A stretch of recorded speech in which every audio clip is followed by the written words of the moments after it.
Do you know how the outlet story ended, guys? Yeah, the horseshoe. No, tell them the end. That's the best part. All right, so now look, I signed a contract with Horseshoe. This is Caesars Entertainment owns this property. And it really left a sour taste in my mouth to do anything with Caesars Entertainment in the future ever. We signed a contract for a lot of money. I don't remember the exact dollar amounts. Maybe it's something like $70,000 I'm spending for conference rooms, hotel rooms for me, for the guests, for a certain lot of money to be there with their company, And then you guys are coming and you're buying hotel rooms and food and all the accompaniments. Listen, I understand all this because our business is the same. We book entire hotels, bring in all these fighters, travel, airlines, all that stuff. 3 days before the event, the contracts are signed. All this stuff is taken care of 2 months ago. Everything is finalized a couple of months ahead of time. 3 days before that event, they say, hey, there's one more thing in the contract. There's an outlet fee. An outlet fee. We need you to pay $270 something, $280 something. What was the number? Right around there. 280-ish, 278, 284, something like this. 280-ish outlet fee. And I said, what the hell is an outlet fee? What are you talking about? And they're like, well, there's some fine print in the contract. They have to pay extra for electricity. That electricity is not included, which I had conferences. I've been to 66 countries. I did conferences all over the damn world. I've never heard that, yeah. I never have either. And anyway, they say, like, get the hell out of here. We're not paying a $280 fee for some junk fee for nothing. And I said, well, we're not giving you the conference room then, 3 days before the event, after all of us have all of our booked. 3 days before the event. Well, they think they have you up against the wall. So I told him, I said, okay, tell him no problem. You can take care of it later. We'll pay the outlet fee. So, but watch where I take care of that later. And he says, all right. He's a little surprised that I agreed to pay this because he'd been around me, 10 years almost. And he's like, Something's wrong with I said, Derek. don't worry, I'll take care of it later. Should have had Tim call him. Tim. Yeah. So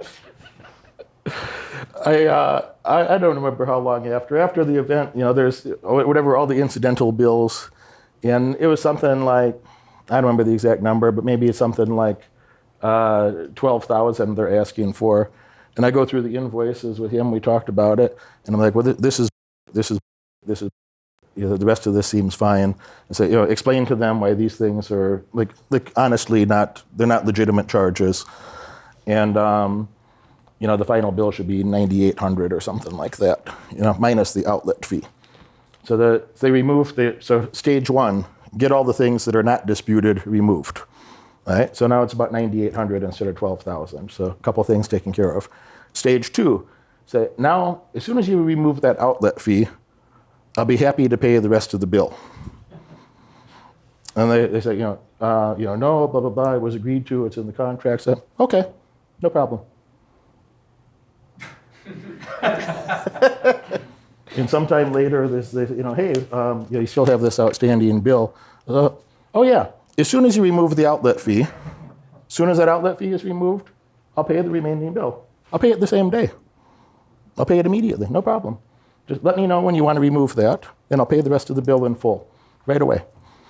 So, we're not going to do that, sir. I said, no problem. And some more time goes by, and every couple of weeks this comes up for a period of time, for about 3 months, I think. I think it was like early July. I think it was later. Was it? From when the event ended to when they got paid was longer than 3 months, I think. I don't know. Might have been longer than 3 months.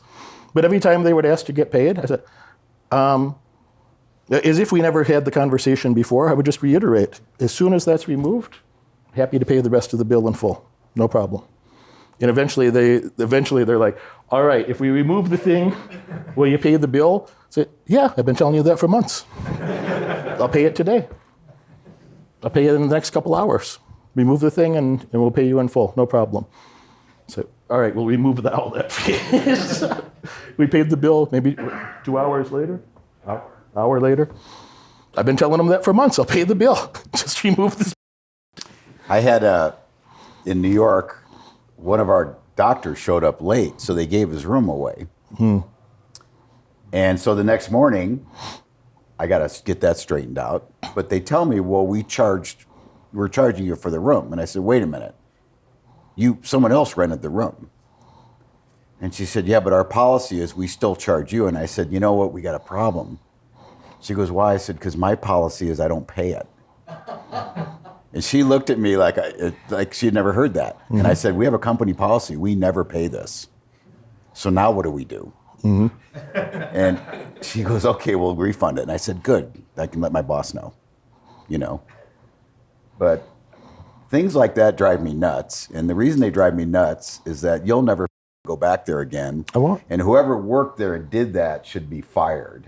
Really. I mean, when I see like this lady telling me she's going to charge me for a room that they rented to somebody else and screwed my guy out of because he got there late, we had to go get him a room across the street at another hotel. We're renting, I think, 2,000 room nights from these people. We have like hundreds of people staying there for multiple nights. And they're going to screw me out of $250? You know, I don't run our business like that at all, by the way. I would have given you the outlet fee. I would have actually never tried to charge you that. But it's amazing to me that and what that is it's poor management in that company. Because that should never happen to a guy that's spending that kind of money. You know, the goal is to have, I mean, we could be there right now maybe. Reed, for years, I did 2 events per year here and right. 2 events in a bigger conference space. Right. And I was pissed off about that. I said, you know what? I'm going to scale the events down. I only want the best clients to come. I don't give a shit if I make $400,000 less, times 2. Mm-hmm. I don't care if I get $400,000 in less revenue. It pissed me off so much. I don't want to be distracted and pissed off like that again. And you know, when I come here, they treat me great. They treat me great. Yeah. Listen, I monitor my staff, and if I see them going in that direction, I've put a stop to it immediately. You could skip all that and just say what works for you. Can I get a couple days? Sure. You know, I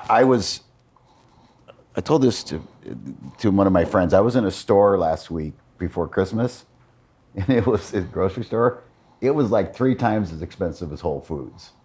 I was like, holy, when I was looking at what I was buying, they were so nice that I walked out of there like happy as you know, hey, let's with the meat, you know, let's get this and do this. And, you know, are you okay? Do you need us to suggest it? And I was like, man, this is how you run a business. So I met him through our VIP services. He's one of our top VIPs. And I do what I can to make sure that he's taken care of, even though I have nothing to do with that. Why? Because I work for the company, right? And, you know, I think that's one of the reasons I'm successful is because I see almost everything. When I go to a show, I watch everything. Like a concert, I watch how they rigged it. I watch how they film it. I watch how they do it, what the sound's like. I went and saw Bill Burr last year with, you know, Michael, the dude that next to you. Mm-hmm. This is like the entrepreneur guy. Yeah, very successful, worth probably $600 or $700 million. Like, anyway, he owned and runs hundreds of gyms. And you listen, and the reason I met Derek, I thought he was interesting, right? So I invited him to lunch after we knew each other a little bit. I said, come to lunch. I want to find out how you got successful, right? I do this all the time. With Michael, we're friends. I go out with him and I talk to him about his business. And he's got hundreds of gyms. He sold part of them to an investment group, which is why he has all this money. And it was all about customer service, man. It's all about repeat business. He tells me that, you know, UFC doesn't do a good job retaining their business. And I go, well, how could we do better? And it's all about contact. You know, in Asia, the gym business is completely different because I went and was at an opening of a UFC gym in Vietnam. And I walked in the back and it was like a boiler room of people on the phones. They're selling skincare. They're selling weight loss. I mean, it's, you know, you could spend $300 or $400 or $500 a month before you get done with these people, right? And that's exactly what he did. He's got all these gyms, and he said he has gyms that are grossing $1 million a month, right?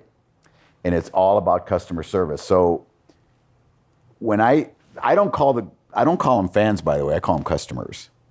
When I see all these customers at an event, I do everything I can to make sure it goes well, for them. And because through that, I've gotten a lot of relationships, right? And, relationships, which I'll talk a little bit about, are critical. When I was doing financing, I started a mortgage company when I was doing this development company. And we would get money from the federal government and state government that had lower rates than the banks were offering. Now, obviously you can't pay them to do that. But man, I talk to these guys every week, man. Hey, how you doing? What's going on?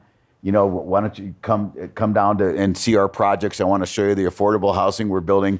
And it ended up where they would call me and say, we're going to get this allotment. How much do you need? Mm-hmm. And I mean, it was a game changer for our company. And it was all through relationships.